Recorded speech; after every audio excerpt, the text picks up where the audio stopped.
Director Kash Patel confirmed the Bureau has surged investigators into Minnesota.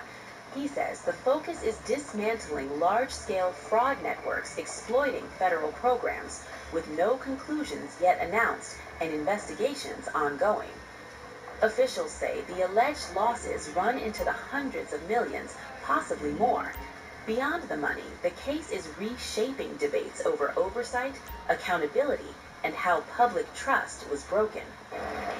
The FBI is escalating its investigation into Minnesota after uncovering one of the largest pandemic-era fraud schemes in U.S. history. According to FBI Director Kash Patel, the Bureau has quietly surged additional agents and investigative resources into the state, well before public attention intensified online. The focus, dismantling large-scale fraud rings exploiting federal aid programs. The FBI believes this is just the tip of a very large iceberg. We will continue to follow the money and protect children, and this investigation very much remains ongoing. Furthermore, many are also being referred to immigrations officials for possible further denaturalization and deportation proceedings where eligible. At the center of the probe is the Okay, the networks are down, the equipment is ready, and we've crippled their supplies. Mrs. Rackman has written our check and given us the green light.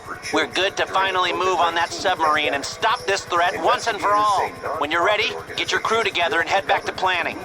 That were never served. To date, the case has resulted in 78 indictments and 57 convictions, with prosecutors signaling the investigation is far from over. Federal prosecutors have also charged individuals in a separate plot involving an alleged $120,000 cash bribe aimed at influencing a juror connected to the case. According to Patel, the FBI continues to trace money flows and expand the scope of the probe. This is just the tip of a very large iceberg, Patel said, adding that more accountability is coming. The investigation now extends beyond criminal charges. Patel confirmed that some individuals connected to the fraud are being referred to immigrations authorities for possible denaturalization and deportation. Tom Connors here. How can I help you, sir? The Bureau says it's wonderful. We'll start with A-list drinks and take it from there. Programs from abuse. Public scrutiny intensified after a viral video posted by independent journalist Nick Shirley highlighted alleged fraud involving Minnesota child care and learning centers. The footage showed multiple facilities appearing non-operational, despite records indicating they received millions in government aid. The video quickly spread across social media, triggering renewed outrage. Hello, we'd like to ask, where'd the money go? What do you guys think about the fraud that's taking place here in Minnesota? I don't think anybody is enabling fraud to happen. Governor Walz accountable for this. What was this money spent on? 1.26 million. What was that money spent on? Is there anything in? Answer the question. Are there children? There's no children inside the building. Potentially the largest fraud scandal in U.S. history is taking place in Minnesota, as literally billions of dollars have been funneled through Somali-ran fraudulent businesses. So much fraud it could actually almost replace the entire GDP of Somalia.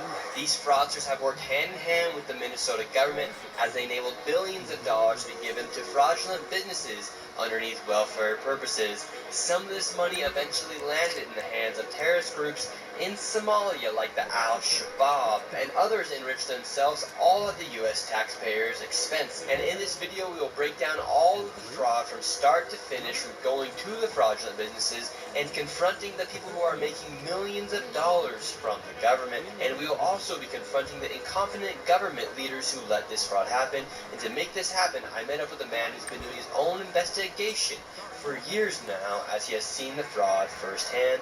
His name is David. And let's get into this and be prepared to be shocked. How deep is this fraud here inside of Minnesota?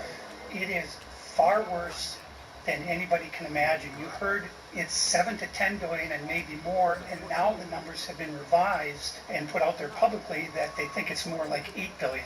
How I got involved is that where my office is here in Minneapolis, I'm sort of in the heart of all of this fraud, and I would see these child care centers. I said, well, there aren't any kids there. It's the middle of the day. and all I see are a couple of guys standing out front smoking. And then I'd go by another daycare and I'd see the same thing. I said, well, where do these kids play? And so I started to go online and look, and I said, this place is licensed for 80 children. They had 0 children. Every time I went by there, they never had a single child there. And then I started to see all these transportation companies going around, and it was always a Somali driver. And I said, well, that's great. They're out there transportation, contributing, but they never had a passenger, never, ever once. And I said, well, what is all this transportation? What are they doing? So then I found out that in Minnesota, they have something called non-emergency medical transportation. So this is going to the dentist's office with therapy, whatever it might be. And I said, well, how many of these companies are there? And the research came back that there are 1,020 of them, and more than 800 of them are Somali-owned. Nobody from the state of Minnesota ever cross-checks to see if any rides were ever actually provided. All they did was write the check. Republican lawmakers, including House Majority Whip Tom Emmer and Representative Mike Lawler, responded forcefully. Emmer accused Minnesota Governor Tim Walz of sitting idly by while billions were stolen from hard-working Minnesotans. Vice President J.D. Vance also weighed in, amplifying calls for accountability.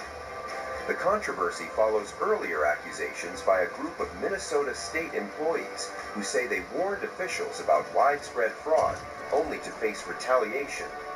An online group claiming to represent more than 480 state staff members alleges Governor Walz ignored fraud alerts, discredited reports, and weakened oversight mechanisms meant to stop abuse. Governor Walz has publicly condemned the fraud, calling it an attack on public trust and on programs meant to improve lives. If you're committing fraud, no matter who you are going to jail, Walz said during a November press conference. Still, critics argue the damage is already done. Hello, sir.